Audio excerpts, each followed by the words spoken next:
Hi, everyone. Robin here. I hope you're getting a good start to your weekend. It is Friday, January 6th here, and I hope you're not getting any of the background noise. We're getting ready for a major storm up here, and the City Works is outside my door here, trying to prep all of the storm drains and such. So I'm hoping that that doesn't interfere with our screencast today. I'm going to open up my drive and get to the folder that I have shared with you so that we can talk about what's coming up in weeks 1 and 2. Before I get started doing that, notice there are currently 3 folders here. This is the welcome folder. This was my welcome address that is posted in Blackboard. There's also a link to that address right here. So if you do not go into Blackboard, but you still want to watch the video, as in courses before this one, I will always put the link on the document as soon as I have finished a recording. Okay. So that is in there. This is the course outline. This course outline is actually intended for instructors. I will take pieces of it and put it in the guidance for each week. I have grabbed the columns for, or the rows for 1 and 2, weeks 1 and 2. You'll see that in a moment. Just notice that this this was not built for an asynchronous course. This was built for a synchronous course. So there's this column here that talks about live virtual meetings. And we won't have those, at least not any that are required. You will have some meetings that are required of your research groups, 3 of those, and we'll talk about them a little later. But as far as a class session every week, you're in an asynchronous program, and so you'll be on your own for that. However, I will offer the opportunity to have a class check-in each week. And again, a little more on that in a bit. There are self-paced learning modules and assignments every week. And so you will see at the beginning of each weekly support document just a little bit of content from this document each time. Okay. In addition to this, there is the syllabus. And it's taking a while to come up. Here it comes. In addition to the syllabus, there is a student information sheet that I would appreciate you completing no later than Sunday. I'd like to have your first name, your last name, and your phone number, as well as your choices for weekly meetings. These are the optional meetings, similar to the ones we've had in other courses that I have helped you with. Okay, before. Also, this is so you can contact one another in your research groups, just in case you're working with someone whose information you don't happen to have. Okay, and then finally, this is the capstone handbook. And I would recommend that you read it all the way through several times, paying attention to how papers are supposed to be formatted, what the content needs to be, what you'll be scored on, those kinds of things. It's going to help you to understand what's coming, as well as the level at which you need to write and what your group will need to produce by the end of these 2 courses, these next 2 courses. Okay? So that's what's in the welcome and overview. In the weekly check-in, there I have added the discussion board criteria.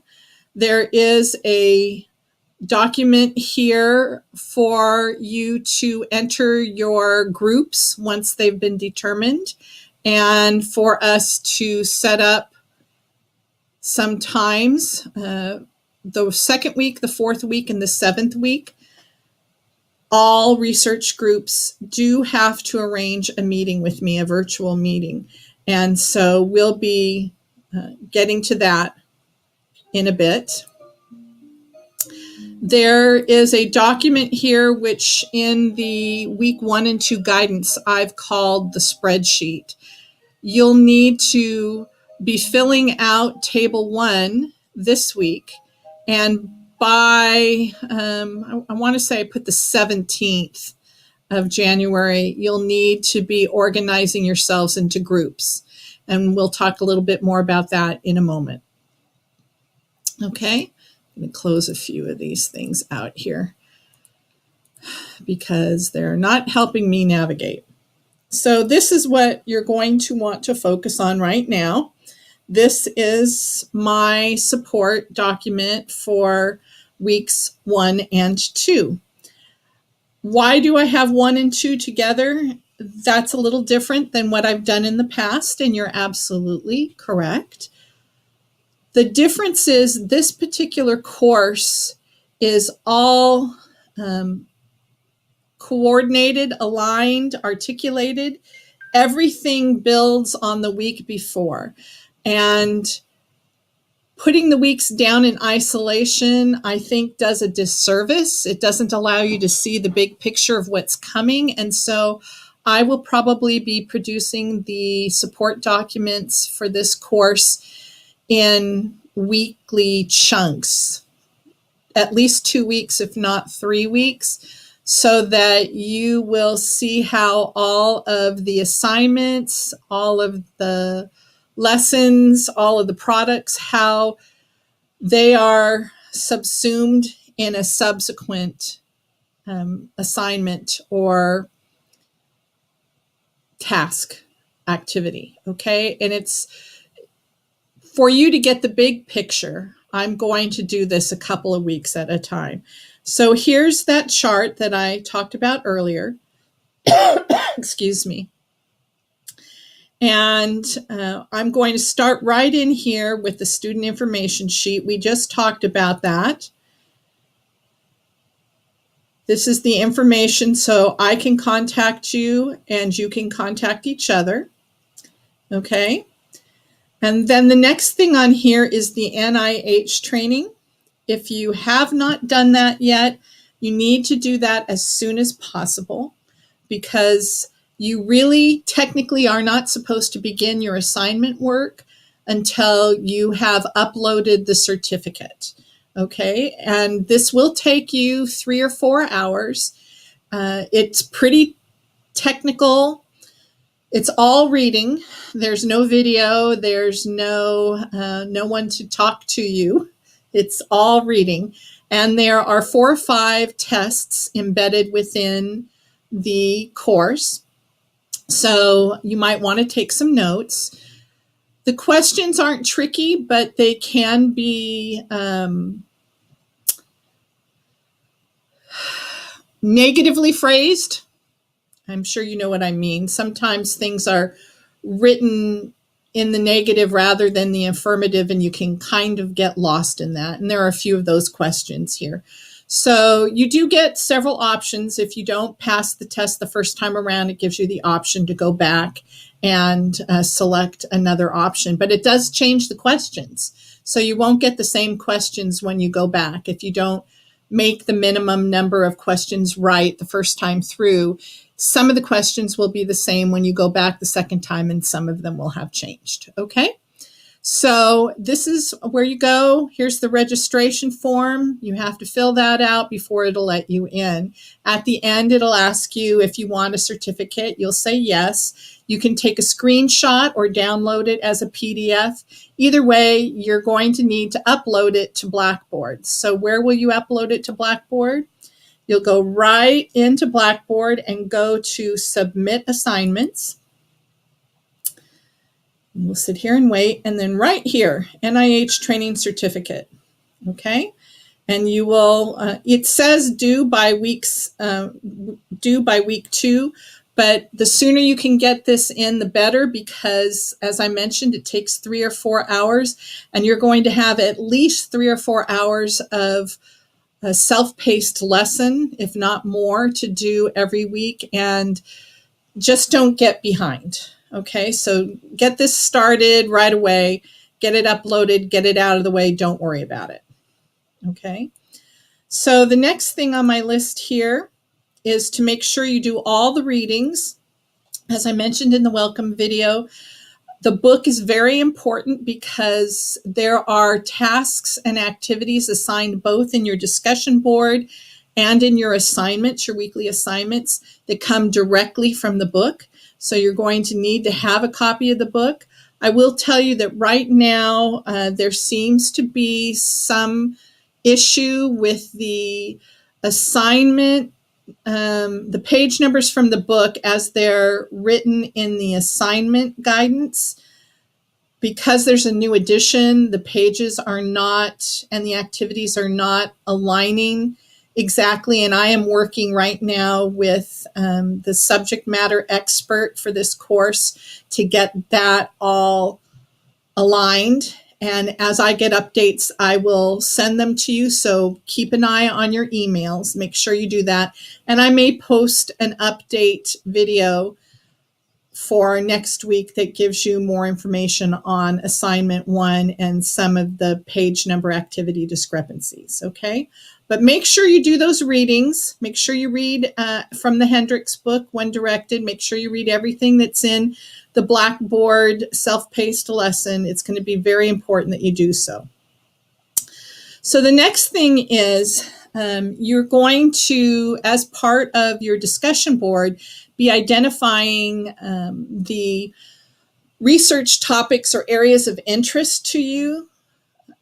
And once you have done that discussion board work, I would like it very much if you would go to this spreadsheet and complete table 1. Whoops, that is not what I intended to have there, so we'll have to fix that. This is the research interest groups table.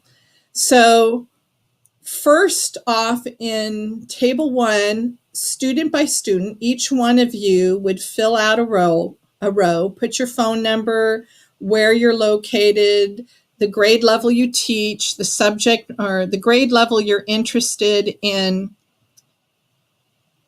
Well, you could put your grade level here, but also put the grade level you're interested in doing the research in, and in some cases it might be the same. The subject matter that you're interested in pursuing as your research, and your initial problems and concerns, and what the intervention is. And you'll be reading a lot about interventions at the beginning of this course. This is a strategy or a process or a protocol that you want to use in a classroom and determine its effect on your concern or problem. Okay, so everybody's going to fill this out, as well as the week 1 discussion board. And then what the goal is that you will see people who have similar concerns and problems and want to investigate similar strategies, protocols, interventions, right? And that you will start to group up, find those people that are similar, and that by January 17th, I believe, we'll go back and take a look at my notes in just a minute, you'll actually self-arrange yourselves into groups based on the problem, the concern, the intervention, the research questions that you will be developing as a result of assignment 1, what kind of data you're going to collect. This is all just to help you get started with your proposal. You will notice that assignment 1 is a group submission, And the group that you develop for this table, that will be the group that will be working together. Those will be the members that will be working together to complete assignment 1 and the subsequent assignments, okay? So make sure that you have similar problems, similar concerns, that your research ideas are similar, and then try to self-select group members. You may have no fewer than 2 in a group and no more than 3. So we will have, there's 14 of you registered, so there will be at least 7 groups, maybe fewer, but at least 7, because there are no individual projects. Everybody has to be in a group of 2 or 3. Okay? Okie doke. Let's go back. So research groups may have no less than 2, no more than 3 members. Add your initial research group's information to the spreadsheet in Table 2. That's what we just looked at. By Tuesday, January 17th.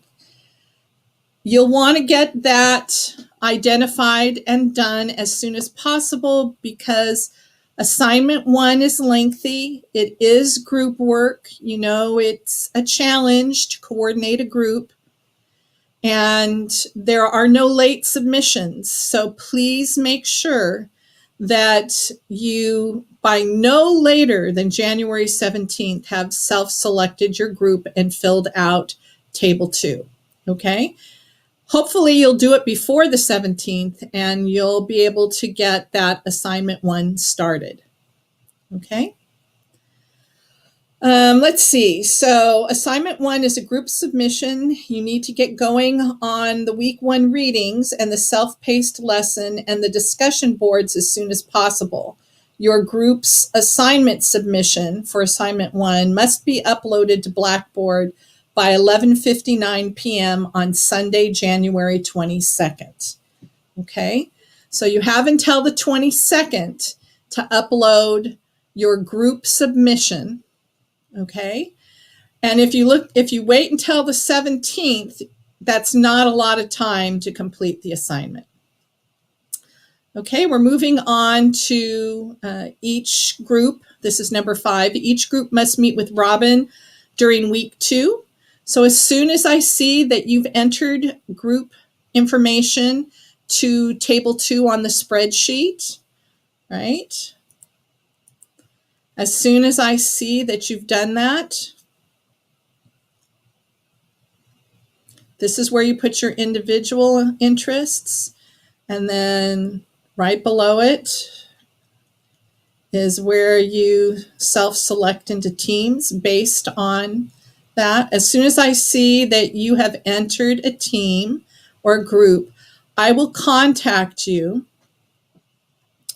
to determine the best time for us to have a virtual meeting about your topic, about your research questions, just to touch base with you and see how the first couple of weeks are going as a group.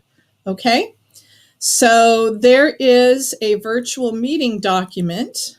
I showed that to you just a bit earlier. So you'll be entering your group member names into group 1, right? It's white text, so you'll be able to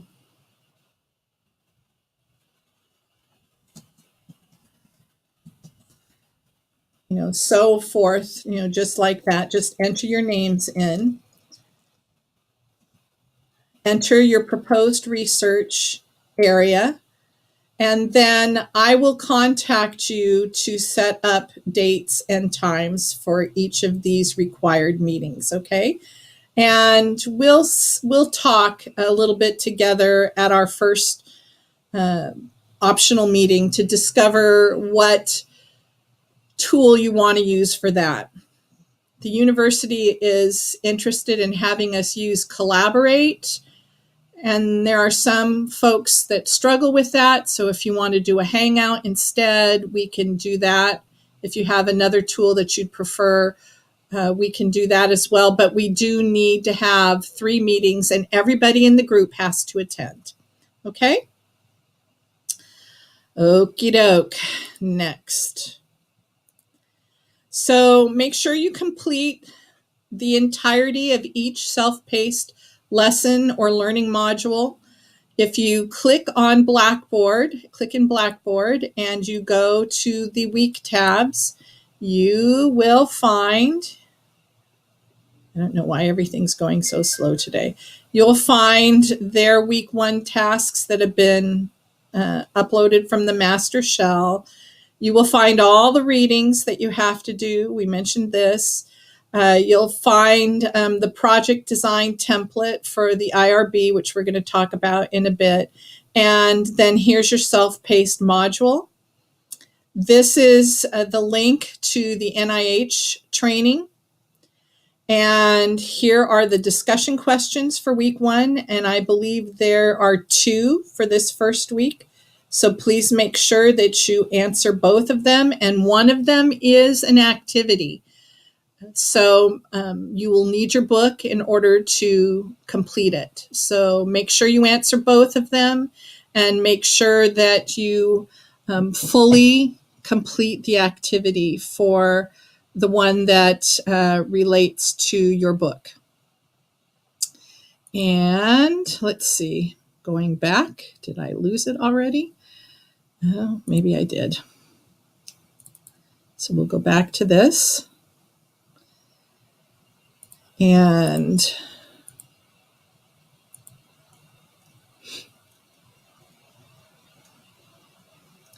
self-paced activities. Then you'll be looking, before you start the assignments, you're going to want to read the rubric for the capstone project.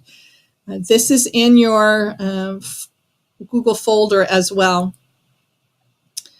I just want you to make sure that you've looked this over, because if you are aware of the expectations before you start to write, if you understand what the criteria are that you are going to be held to for your capstone project ahead of time, it will save you so much time in the long run.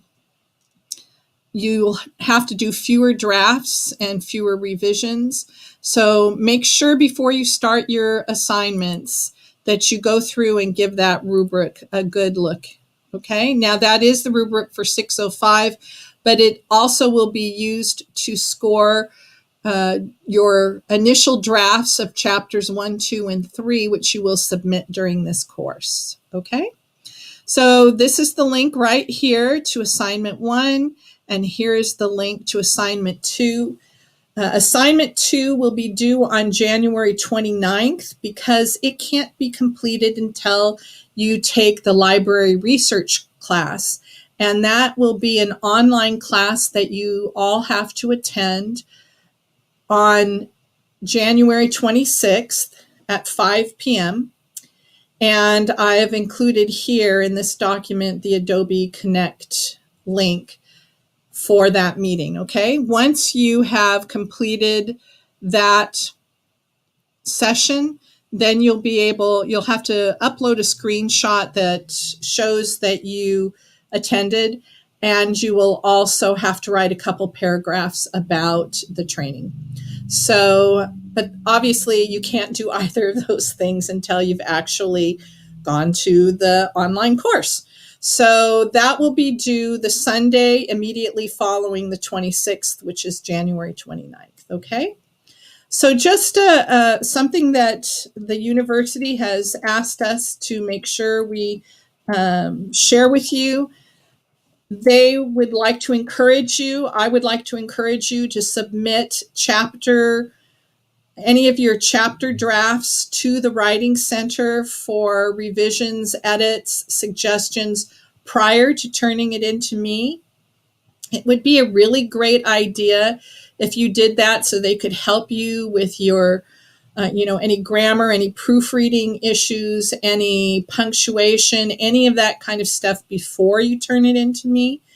It saves so much time, and it will also, since you will be doing quite a bit of peer editing amongst yourselves, it will save each of you time reading each other's work and making comments as well.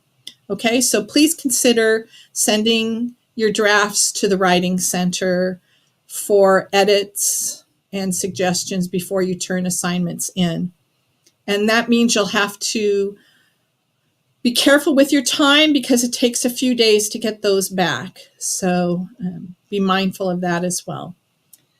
Okay, so if I have any updates during the week, I will make sure that I send you an email or post a quick video screencast to Blackboard. If you have any questions, as always, make sure you let me know. I will do my best to answer them. If I don't have the answer, I will get someone who does have the answer to get it to me as fast as possible and get it back to you. Okay. I'm happy to receive texts, phone calls, anything, smoke signal. Any way you want to get a hold of me is fine. And any time is fine. As you know, I'm usually up very early and I'm usually up very late. And I try to respond pretty quickly. If I can't get to you within, 10, 15 minutes of your initial response, it's usually because I'm either one, driving, or two, I'm in a meeting and I can't get to my phone to respond by text or whatever without calling attention to myself. So I'll get to you as fast as I can. Okay. Well, I look forward to working with you. Please have a safe, warm, and dry weekend. We're supposed to, as I mentioned, have a big storm. So I'm staying huddled up in the house. But I hope that you get to spend some time resting and relaxing with family and friends. Okay. Happy New Year, by the way. And I hope your holidays were great. I'll talk to you soon. Bye-bye.